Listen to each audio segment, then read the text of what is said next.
In today's video, we're going to talk about a different topic that I've never really talked about in the past, and I'm also going to give a lot of examples because one thing that I do come across is other reviewers who make their recommendations and they do differ to mine, and it's especially when we come to things like peripherals and also other tech products in the field.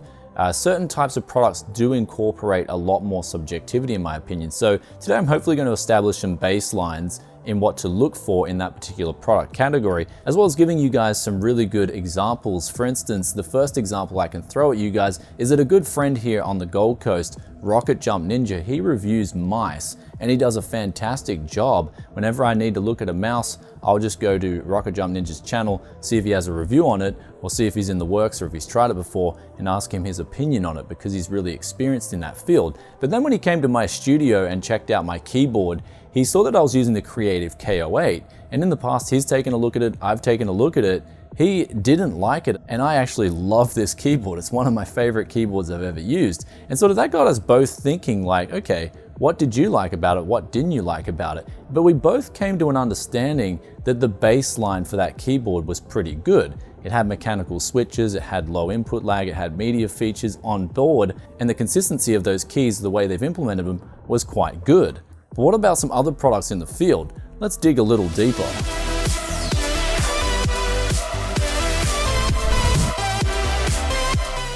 Welcome back to Tech Yes City, and we're going to move on to headphones because I recently did the World of Warcraft build where I got triple monitor surround setup, and a lot of people were sort of for it and against it as well. Some people didn't like the bezels, some people didn't mind the bezels like myself, but there was one sort of thing that came out of that video, and that was there was people who really liked it, people who didn't like it, and there wasn't really an in-between there.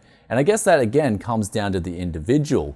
So while we're on the topic of monitors, I guess we'll start there and talk about the best things to look for when it comes to purchasing a monitor, especially for gaming. And the first thing, of course, is faster response times. The faster these are, that's the pixel to pixel transition, the better it will be for your eyes in the long run. Also, the higher the refresh rate in general, this is considered a better thing too.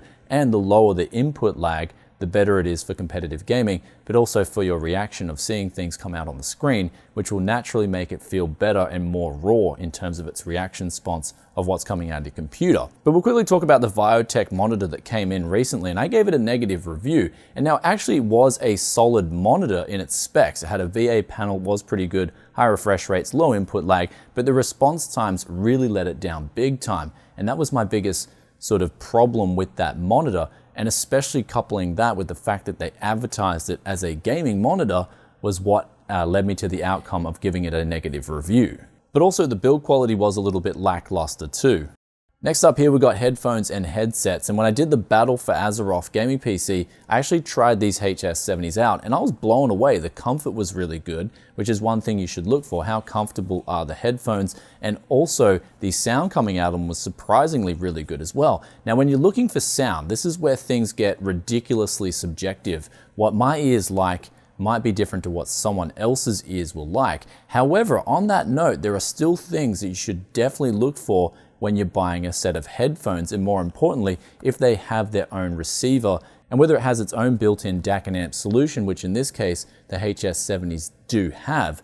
And so it's important to see the frequency response curve and measure that for any real big spikes. For instance, these here, you're looking more specifically at the 2 kHz and 7 kHz range. A lot of cheap DAC and amp solutions will spike these levels, not because they intend to, but because the components they're using just aren't that good. And so they create real big peaks at these levels, and they can actually damage your ears in the long term. I'm happy to report with the HS70s, for example, the 1 kHz frequency was actually a bit louder than the 2 kHz frequency, and the 8 kHz frequency was actually quite a bit louder than the 7 kHz frequency. So it means that they didn't use cheap components in the making of these headphones. But also on that note, when we look at the 8 kHz frequency, this is a very popular level that companies like to artificially bump. It gives the music and also the headphones a more clearer sound, and also companies that record tracks will actually boost these frequencies in the EQ artificially higher too. Though for the mic quality on the headset itself, should look for the noise and also how warm the sound coming in. Of course, this mic is not going to sound anywhere good as a $100 dedicated mic, but for a headset and if you want your mates just to hear you while you're playing games, this is going to be ample fine. think of it as one of those tinny mics that does its job okay.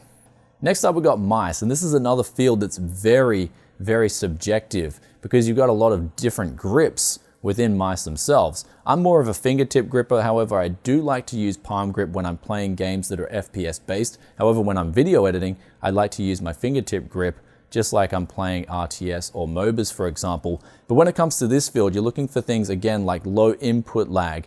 Does it have any input lag? I know from experience, Logitech usually have the best input lag in the game, and some mice, even in 2018, will implement up to 10 milliseconds of input lag, where if you're a competitive gamer, this could be the difference between a win and a loss if you're in a clutch situation. You should also look at sensor performance, what sensor they're using. Does it have angle snapping, which is generally not considered a good thing unless you're doing graphic design work. And you've also got things like lift-off distance and built-in mouse acceleration. Me personally, I actually like a bit of mouse acceleration, believe it or not. It's a weird thing that I got used to when I first started using PCs, so your mileage may vary with that. Some people absolutely hate it. I don't mind it at all.